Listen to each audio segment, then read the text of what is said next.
Para mí, por supuesto, será un gran honor estos próximos 6 meses presidir la CONAM, que ya tenemos una agenda de trabajo, reconocer el trabajo de manera muy respetuosa que hizo el maestro Eduardo Rivera, abrió las puertas con todo el gobierno federal, con las diferentes secretarías, con Cámara de Diputados, con el Senado de la República, y eso es muy importante, resaltar que por primera vez y de manera histórica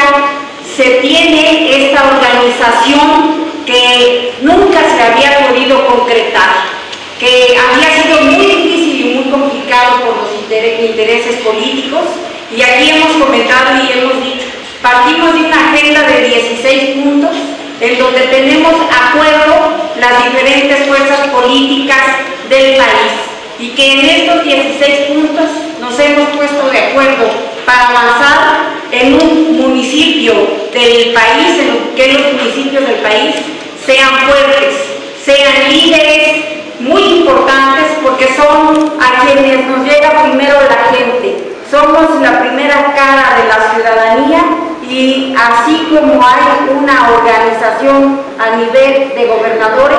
esta organización de la CONAM es importante porque es donde se van a tratar los temas más importantes que como municipios nos aquejan.